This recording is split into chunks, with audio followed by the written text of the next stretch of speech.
student, welcome to the Smart World, a school of complete education. Today we are going to learn Hindi chapter number 6 स्वास्थ्य संपदा, जो कि महात्मा गांधी जी ने लिखा है।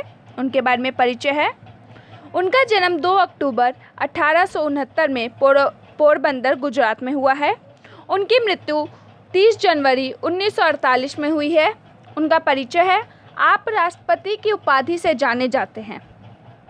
प्रस्तुत पत्र में ये बताया गया है कि खुली हवा में नियमित रूप से व्यायाम तथा समय पर किया गया संतुलित भोजन ही स्वस्थ जीवन की पूंजी है।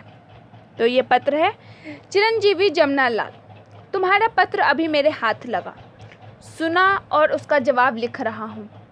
तुम चाहते हो वे सब आशीर्वाद टोकरियों में भर तुम्हारे जन्मदिवस पर तुम्हें मिले। तुम्हारे स्वास्थ्य के संबंध में सब कुछ जानने के बाद भी जो विचार मैंने बताया है उन पर स्वयं दृढ़ हूँ।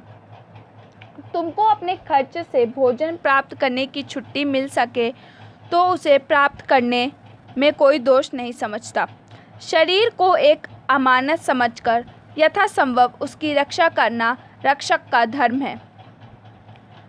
मौज मजे के लिए गुड़ की एक डाली भी न मांगो न लो, परंतु औषधि के तौर पर महंगे से महंगे अंगूर भी मिल सके तो प्राप्त करने में कोई बुराई नहीं दिखाई देती। इसलिए ऐसे भोजन को ग्रहण करने में उद्वेग की आवश्यकता नहीं। ऐसी ही स्थिति में दूसरों को भी ऐसा खाना खिलाया जा सके तो खिलाना चाहिए। मेरी दृष्टि में जितने गेहूं मिलते हैं उतने खाने की ज़रूरत नहीं। गुड़ को बिल्कुल छोड़ देना चाहिए। गुड़ को बिल्कुल छोड़ देना उचित मानता हूँ। तुम्हारे शरीर को गुड़ की ज़रा भी आवश्यकता नहीं। इसके बदले निर्दोष शुद्ध शहद लेना चाहिए।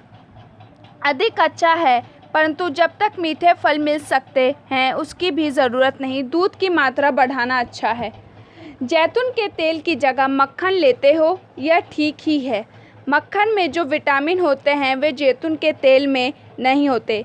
साग में हरी सब्जियां होनी चाहिए। आलू वगैरह लगभग रोटी का स्थान लेते हैं। इनमें स्टार्च होता है। तुमको स्टार्च की कम से कम ज़रूरत है और जितनी होगी वह सब गेहूं से पूरी हो जाएगी। मक्खन दूध काफ़ी है। इसके घटने बढ़ने का आधार वजन के ऊपर है। वजन के स्थिर हो जाने तक और हजम होता रहे तब तक की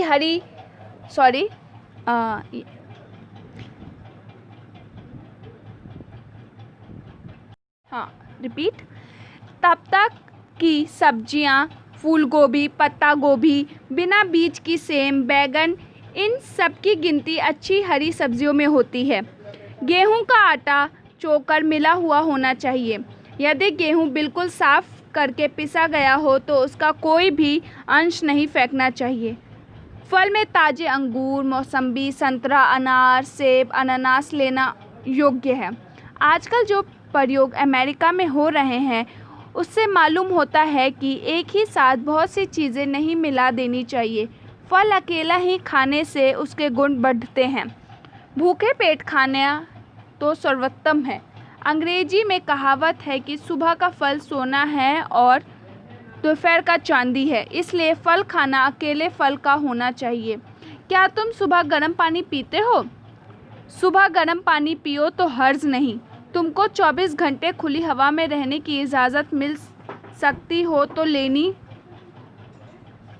चाहिए। खुली हवा में रोज़ धीरे धीरे प्राणायाम कर सको तो अच्छा है। रात की सर्दी में डरने की बिल्कुल ज़रूरत नहीं।